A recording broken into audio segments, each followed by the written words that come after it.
नमस्कार, मैं छत्तीसगढ़ अखबार के यूट्यूब चैनल इंडिया आजकल से सुनील कुमार आज एक घिसी पिटी बात को लेकर आपके बीच मौजूद हूं कि सड़कों पर जो मवेशी बैठे रहते हैं, जिनकी वजह से कई तरह के एक्सीडेंट होते हैं, कई में वो जानवर मारे जाते हैं, कई में लोग मारे जाते हैं, कई में मारपीट और हिंसा की नौबत भी आ रही है। इसका क्या इलाज है?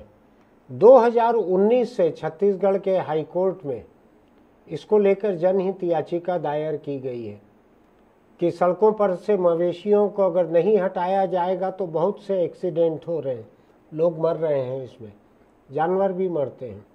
किनके हैं ये जानवर? गाय, भैंस, बछड़ा, बछिया, यही जानवर ज़्यादा दिखते हैं। किसके रहते हैं ये?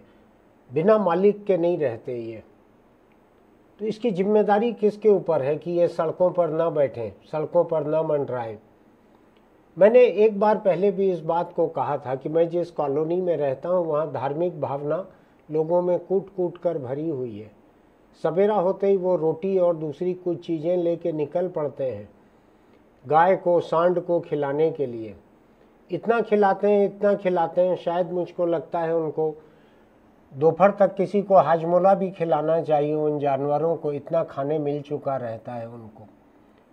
पूरी कॉलोनी में लोग बैठे रहते हैं, जगह जगह लोग, यानी मैं जानवर कहूँगा, गाय को, बैल को, बछिया को तो लोगों को बुरा लगेगा। तो ये लोग बैठे रहते हैं, चारों तरफ लोग जा जा के खिलाते रहते हैं उनको। ऐसे में कौन कॉलोनी छोड़ेगा? बारात के जनवासे में जैसा खातिरदारी होती है लोगों की, वैसी मेरी कॉलोनी में लोगों की सड़कों पर बैठे हुए जानवरों की खातिरदारी होती है। अपने घर ले जाकर कोई नहीं बांधते, दूसरों के घरों के सामने बैठे लोगों को, जानवरों को या गाय, सांड, इनको खिलाते रहते हैं।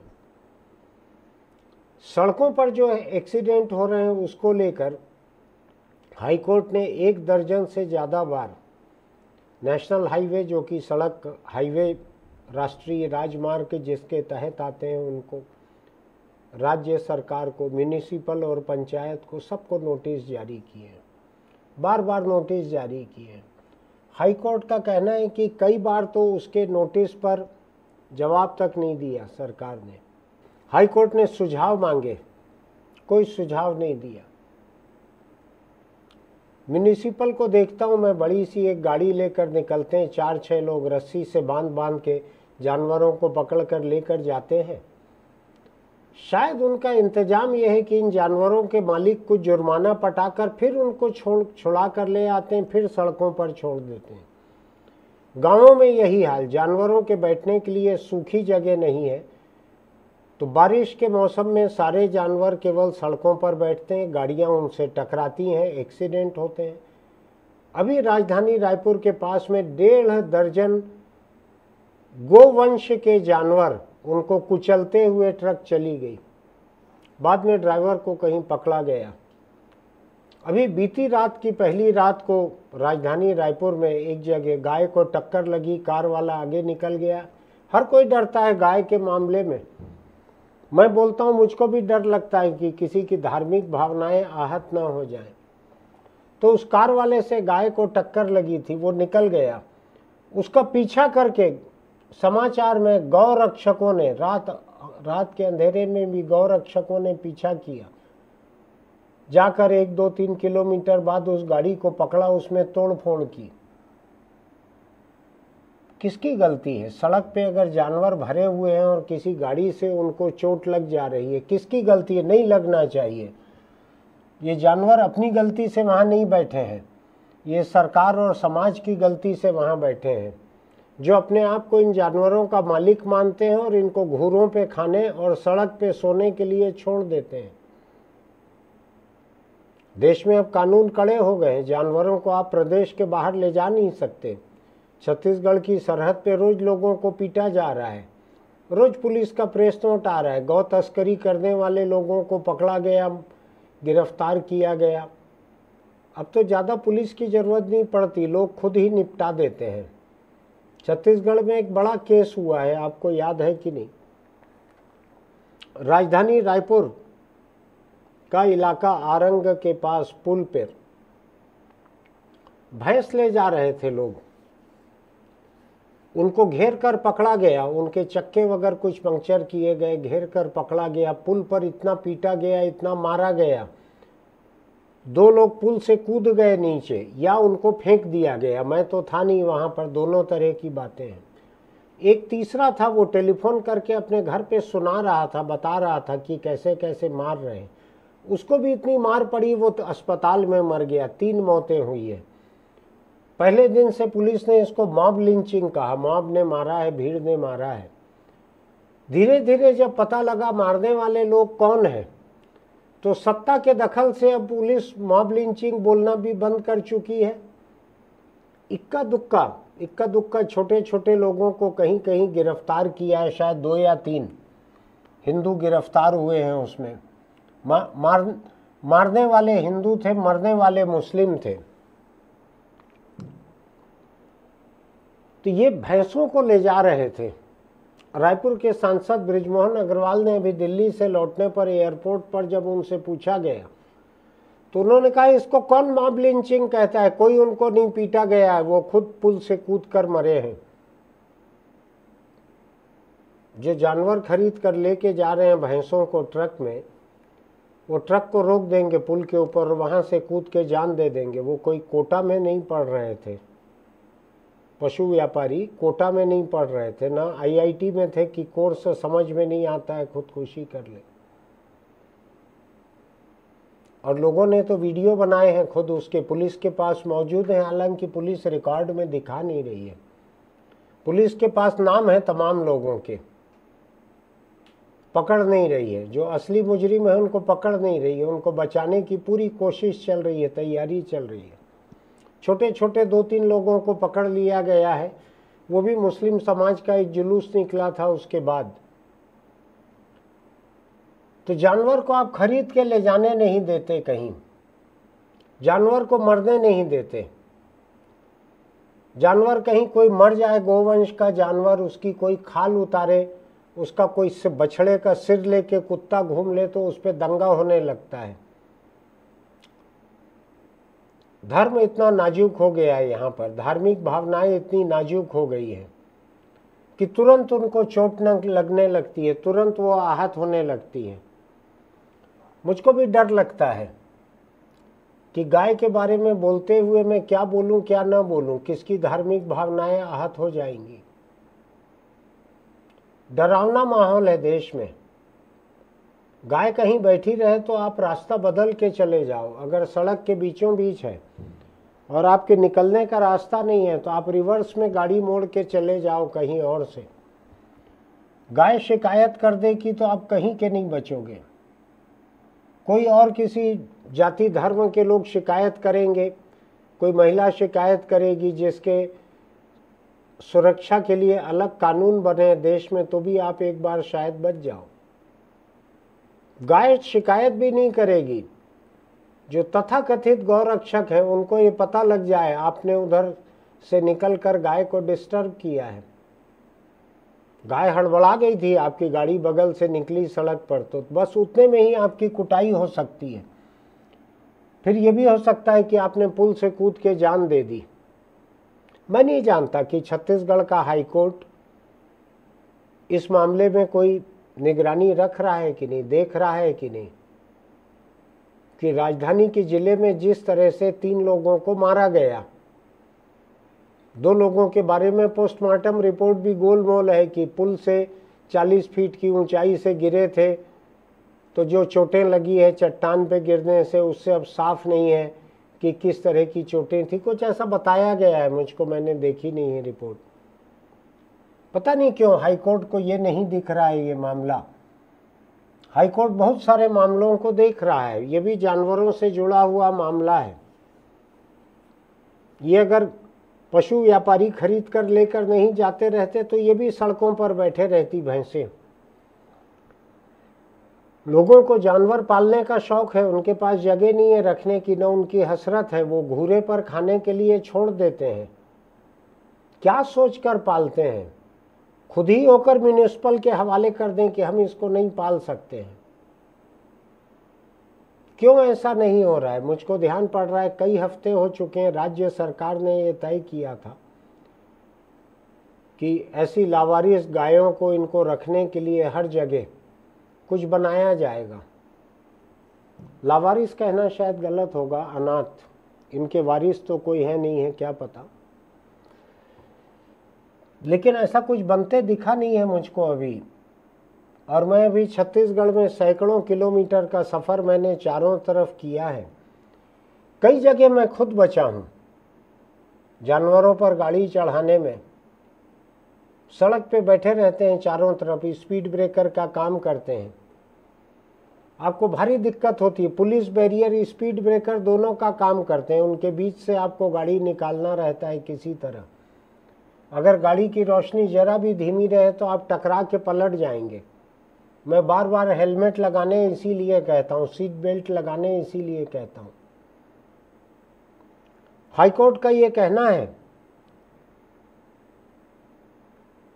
कि उसने राज्य सरकार, नेशनल हाईवे अथॉरिटी, म्यूनिसिपल, इन सब के वकीलों से समस्या को दूर करने के सुझाव मांगे, लेकिन किसी ने कोई जवाब नहीं दिया। जनहित याचिका जिन्होंने लगाई है उन्होंने सड़क का वीडियो बना के दिखाया कि ये सड़क पे जानवर बैठे हैं, बिलासपुर में, हाई कोर्ट के आसपास की सड़क पर, सामने की सड़क पर दिखाया है। कुछ नहीं होता।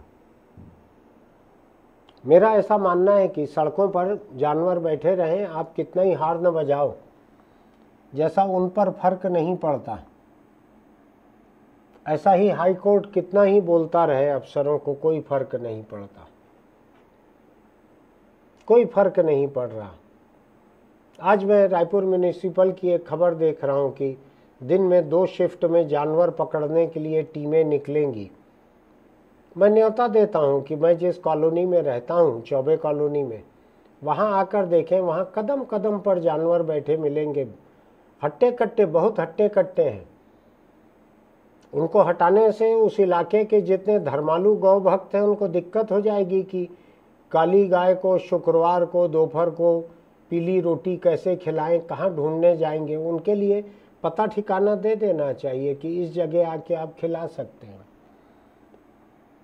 निर्मल बाबा अगर और कोई हरे रंग की गाय को खिलाने कहेंगे तो पता नहीं लोग कितना घूमेंगे। कुल मिलाकर यह है कि ये सिलसिला बहुत भयानक है।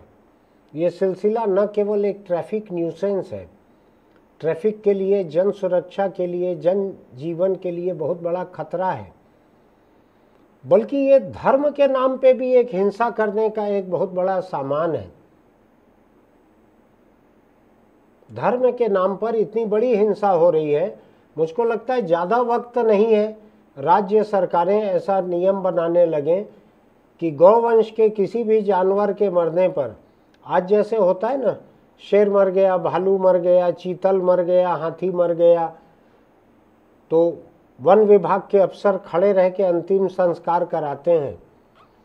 मुझको लगता है ज़्यादा दिन नहीं है कि अंतिम संस्कार भी इस तरह से सरकारी अफसरों को कराना पड़ेगा, क्योंकि कहीं किसी की दुम निकल गई, कहीं कुत्ता लेके कोई हिस्सा चले गया, उसको लेके फिर दंगा होने लगा। खतरनाक नौबत है ये। दूसरे कोई जानवर रहते, कुत्ते अगर कुचल जाएं तो उससे किसी की धार्मिक भावनाएं जुड़ी हुई नहीं है। हाथी से भी किसी की धार्मिक भावनाएं मुझको नहीं दिखती, भालू से, चीतल से, तेंदुआ से किसी से धार्मिक भावनाएं जुड़ी हुई नहीं दिखती। गोवंश से खास जुड़ी हुई है धार्मिक भावनाएं। इनकी लाश को भी ऐसा खाल उतारने वाले लोगों के हवाले नहीं करना चाहिए। अभी अभी दुर्ग भिलाई वगैरह में कहीं इसी को लेकर एक दंगा होते होते बचा, हिंसक प्रदर्शन की नौबत आ गई थी। कुत्ता कहीं से किसी बछड़े का सिर लेके आ गया था, उस सिर को देख के लोग विश्लेषण कर रहे थे कि ये ऐसा काटा हुआ है, वैसा दिख रहा है, इस तरह का। कोई अब पशु कारोबारी नहीं रह गए देश में, सब पशु तस्कर कहलाते हैं, पशु तस्कर। हाईकोर्ट कह रहा है कि सड़कों पर मवेशी, पंचायतें अपनी ड्यूटी नहीं निभा रही। गांव के इलाकों में पंचायतें, शहरों के इलाके में म्यूनिसिपल। मुझको लगता है कि एक पशुओं को हटाने के लिए, पशुओं को बचाने के लिए और गौ गुंडई को रोकने के लिए एक अलग से विभाग बनाने की ज़रूरत है। अगर ज़रूरत पड़े तो बना देना चाहिए एक विभाग, एक बड़े अफसर को तैनात करना चाहिए उसके लिए, जो पूरे प्रदेश में इन जानवरों को पकड़ने के, इनके रख रखाव के इंतजाम करे। क्योंकि अब कटने के लिए तो कहीं प्रदेश के बाहर जा नहीं सकते, ये बूढ़े और बूढ़े होते चले जाएंगे। जिस तरह इंसानों की आबादी, हिंदुस्तान में बूढ़ी आबादी का अनुपात बढ़ते चल रहा है। मुझको लगता है कि हिंदुस्तान के इन प्रदेशों में जहाँ पर गाय को लेकर संवेदनशीलता अधिक है, यहाँ पर बूढ़ी गाय, बूढ़ी भैंस, बूढ़े सांड, इनका अनुपात लगातार बढ़ते चलेगा। एक दिन शायद ऐसा आएगा कि जितना चारा दूध देने वाले दुधारू पशु जितना चारा खा रहे हैं, उससे ज़्यादा चारा बूढ़े जानवरों को मिलने लगेगा। मैं खिलाफ नहीं हूँ, जो करना है करें, लेकिन क्या सरकार इतना पूरा खर्च करेगी? क्या देश की जो कृषि अर्थव्यवस्था है उसमें ऐसी कोई गुंजाइश थी? उसमें तो जो पुराने पशु होते थे, पशु कारोबारियों को बेच दिए जाते थे। 4 पशु बेचते थे, 2 पशु नए आ जाते थे, किसान को बैल मिलते रहते थे, उससे जानवर, दुधारू जानवर बढ़ते चलते थे। पशु कारोबारी अपना काम करते थे, क्योंकि हिंदुस्तान बीफ एक्सपोर्ट में तो अभी लगातार आगे बढ़ रहा है। अभी दुनिया में दूसरे नंबर पर शायद पहुंच गया है बीफ एक्सपोर्ट में, जिसमें गाय और भैंस दोनों का मांस आता है। पहले नंबर पे ब्राज़ील है, दूसरे नंबर पे हिंदुस्तान आ गया है। ऐसे ही तो नहीं आ गया है, कहीं ना कहीं से तो ये जानवर पहुंचते हैं इन कारखानों में, जिनमें से अधिकांश के मालिक हिंदू हैं। नाम उन्होंने रख दिया है, कुछ कुछ मुस्लिम का झांसा देने वाले नाम रख दिए हैं कंपनियों के और कारखानों के, और मालिक उनके हिंदू हैं। कुछ अर्सा पहले की बात है कि एक बड़ा स्लॉटर हाउस ऐसा था, मीट कंपनी थी बहुत बड़ी, उसका एमडी एक जैन था। समाज में इतना विरोध हुआ कि आखिरी में उसको बच्चों की शादी करने के लिए वो नौकरी छोड़नी पड़ी मीट कारखाने की। मैं किसी को जानवर काटने नहीं कह रहा हूँ, लेकिन मैं इतना ज़रूर कह रहा हूँ कि सरकार देखे कि पंचायत और म्यूनिसिपल ये किस तरह से जानवरों की इस भीड़ को पालेंगे, कैसे सड़कों से हटाएंगे। और क्या इसके लिए हाईकोर्ट के चीफ जस्टिस को बोलने की नौबत आनी चाहिए? क्या ये सरकार की खुद की जिम्मेदारी नहीं है? क्या ये म्यूनिसिपल की खुद की जिम्मेदारी नहीं है? बड़े बड़े अफसर सभी जगह बैठ गए हैं, निर्वाचित मेयर, नगर पालिका अध्यक्ष, जिला पंचायत अध्यक्ष भी हैं। क्यों नहीं रुक पा रहा है ये पशुओं का डेरा सड़कों पर से, क्यों नहीं रुक पा रहा है? जिनको बहुत दर्द है पशुओं के लिए, वो सोचें कि 2 दिन पहले राजधानी के पास हाईवे पर 1.5 दर्जन गोवंशी पशुओं को कुचलते हुए एक ट्रक निकल गई। बाद में ट्रक और ड्राइवर दोनों को पकड़ा गया। कितना दर्द हुआ होगा उनको, कितनी तकलीफ हुई होगी जानवरों को। तो जो अपने आप को गौ रक्षक होने का दावा करते हैं, वो इंतजाम क्यों नहीं करते? क्यों चंदा इकट्ठा नहीं करते लोगों से? क्यों कोई ऐसा गौशाला या कोई गाय संरक्षण का कोई ऐसा केंद्र क्यों नहीं खोलते? उनका अनाथाश्रम, वृद्धाश्रम जो भी कहें, क्यों शुरू नहीं करते? क्यों मरने दे रहे हैं ऐसा सड़कों पर? मर जाए तो पीछा करके मारो पीटो उनको। कब तक चलेगा ये सिलसिला? और मुझको लगता है कोई राज्य सरकार, उसके पीछे हाई कोर्ट का चीफ जस्टिस लाठी लेके पड़ा हुआ है। अच्छा लग रहा है सरकार को? चीफ जस्टिस इतना पीछे लगे सरकार के, ये सरकार को शोभा देता है? अपने खुद के वायदे, अपनी खुद की घोषणा है सरकार की कि सब जगह इंतजाम किया जाएगा इनको रखने का। कोई इंतजाम नहीं दिख रहा है मुझको, कोई इंतजाम नहीं दिख रहा है। लोग अपने घर के पास जाके अपने दीवार के किनारे गाड़ी खड़ी नहीं कर सकते, वहाँ 4 जानवर बैठे रहते हैं। सोचिए इस बारे में क्या करना चाहिए। मैं तो पशु प्रेमी हूँ, लेकिन मैं नास्तिक भी हूँ, मेरी कोई धार्मिक भावनाएं नहीं जुड़ी हुई हैं गाय से। गाय से मेरी मानवीय भावनाएं जुड़ी हुई हैं। मैं गाय का दूध पी के बचपन से बड़ा हुआ हूँ। मुझको लगता है कि मुझको गाय का एहसानमंद रहना चाहिए। मैं पहले कई बार इस बात को लिख चुका हूँ अपने संपादकी में कि जो गौ प्रेमी लोग हैं, जो गौ रक्षक हैं, जो गाय को बचाना चाहते हैं, उनको चाहिए कि जब दूध खरीदते हैं तो 1 रुपये 2 रुपये लीटर उस पर एक्स्ट्रा दें पैसा। वो पैसा एक फंड बने जिसमें गायों का वृद्धाश्रम चल सके, तभी तो कोई फायदा है प्रेम का। आज अपनी माँ से अगर कोई प्रेम करते हैं तो माँ के बुढ़ापे पे उसका खर्च उठाने की भी जिम्मेदारी रखनी चाहिए। ऐसा नहीं कि माँ अब तू सरकारी वृद्धाश्रम चले जा। गाय का दूध पीने के वक्त सबको बहुत अच्छा लगता है, गाय की रक्षा की बात अच्छी लगती है, लेकिन गाय का दूध पीते हुए थोड़ा पैसा अपने घर में ही जमा कर लीजिए। जितने लीटर दूध आता है 2 रुपये 3 रुपये लीटर का पैसा डालते चलिए और एक फंड बनाइए ऐसा जिसमें बूढ़ी गायों को रखा जा सके। करके देखिए, अगर होगा तो मैं भी कुछ पैसा दे दूंगा उसमें। लेकिन ये नौबत मुझको बहुत ही शर्मनाक लगती है। मुझको लगता है कि राज्य का मुख्य सचिव, राज्य का डीजीपी, मुख्यमंत्री अगर मैं रहता या इन विभागों का मंत्री रहता तो मुझको शर्म आती कि हाईकोर्ट के चीफ जस्टिस बार बार हमको कटघरे में खड़ा कर रहे हैं और हम कुछ नहीं कर पा रहे हैं।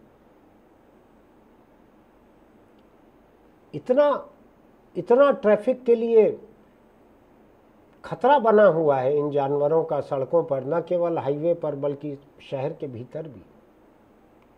कहीं कहीं पे ये जानवर दौड़ाकर मार देते हैं लोगों को।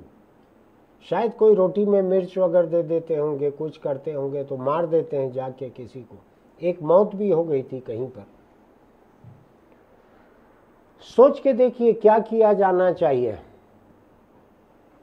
ये एक बचपन से हम लोग एक नारा सुनते थे, स्कूल में थे हम लोग, बहुत ही गरीब म्यूनिसिपल स्कूल थी, कोई बहुत ज़्यादा अच्छी बातें वहाँ पर बाहर की पढ़ने नहीं मिलती थी। जो छोटे मोटे नारे चलते थे उसमें ये एक था, गाय हमारी माता है, हमको कुछ नहीं आता है। मुझको लग रहा है कि यही एक लाइन सरकार बार बार हाईकोर्ट में हलफनामे में लिख के दे रही होगी शायद, गाय हमारी माता है, हमको कुछ नहीं आता है। 2019 से चल रहा है। भूपेश बघेल की सरकार भी चली गई, 2-3 साल भूपेश बघेल की सरकार में रहा, 6 साढ़े 6 महीने से भाजपा की सरकार में है ये मामला। भूपेश बघेल भी भाजपा से ज़्यादा बड़े हिंदू नेता थे। उतना बड़ा हिंदू नेता भाजपा में छत्तीसगढ़ में कोई नहीं हुआ था। गाय के नाम पे उन्होंने गौठान पूरे प्रदेश में योजना चलाई थी। एक वोट नहीं मिला गौठान के नाम पे, सब जगह लोगों ने उनको निपटा दिया। पता नहीं क्या थी गौठान योजना उनकी। अभी की सरकार जो है ये भी ऐसा कुछ बाड़ा बनाने की बात कर रही है गायों के लिए। गोकुल नाम है या गौठान नाम है या कुछ नाम है, बन नहीं रहा है, कुछ हो नहीं रहा है। हलफनामे में पता नहीं लिख के दिया है कि नहीं कि गाय हमारी माता है, हमको कुछ नहीं आता है। ठीक नहीं है ये नौबत। मैं एक बात जानता हूँ कि प्रदेश के बाहर से जो लोग छत्तीसगढ़ आते हैं या यहाँ से गुजरते हैं, वो जब देखते होंगे कि पूरे सड़कों पर पूरे प्रदेश में जानवरों का राज है, उनको भी हैरानी होती होगी कि सरकार कहाँ पर है। सोच के देखिएगा क्या करना चाहिए आपको। अगर मेरी ये बात ठीक लगती है तो आप हमारे YouTube चैनल इंडिया आजकल को सब्सक्राइब कीजिएगा, कोई फीस नहीं है। नोटिफिकेशन की बटन दबाइएगा, लाइक कीजिएगा, टिप्पणी लिखिएगा, दोस्तों को भेजिएगा। छत्तीसगढ़ में शायद ही कोई ऐसे हों जो जानवरों की समस्या से सामना जिनका न होता हो। देखिएगा हाई कोर्ट, पता नहीं ये आरंग में जिन 3 लोगों की मॉब लिंचिंग हुई है, हाई कोर्ट को उसमें गंभीरता कुछ लग रही है कि नहीं। अभी तक तो नहीं नोटिस किया है हाई कोर्ट ने। पुलिस जो है बात करने से भी कतरा रही है। किसी पुलिस वाले से बात करो तो उनका फ़ोन उसके बाद उठना बंद हो जाता है। देखिएगा क्या लगता है आपको इस पूरे मामले में, टिप्पणी लिखिएगा नीचे। चलते चलते एक छोटी सी सलाह आपको और, अगर आप दोपहिया या चौपहिया चलाते हैं या बैठते हैं उस पर, तो दोपहिए पर हेलमेट लगा कर रखिए। ये जानवर कब कहाँ सामने रहें आपको न दिखे, अंधेरे में बारिश का समय है न दिखे, आप टकरा के गिरें, जान चली जाएगी। एक, अगर कारों में भी चल रहे हैं आप तो भी सीट बेल्ट लगा कर रखिए। कई बार बड़े जानवर से टक्कर होने पर गाड़ी पलट सकती है, कहीं सड़क से उतर सकती है, पुल से गिर सकती है। अपनी ज़िंदगी का खुद ख्याल रखिए, गाड़ियों की लाइट ठीक रखिए। सरकार का इंतज़ाम तो ठीक नहीं हो रहा है, आप ही अपनी गाड़ी का इंतज़ाम ठीक रखिए। फिर मिलेंगे।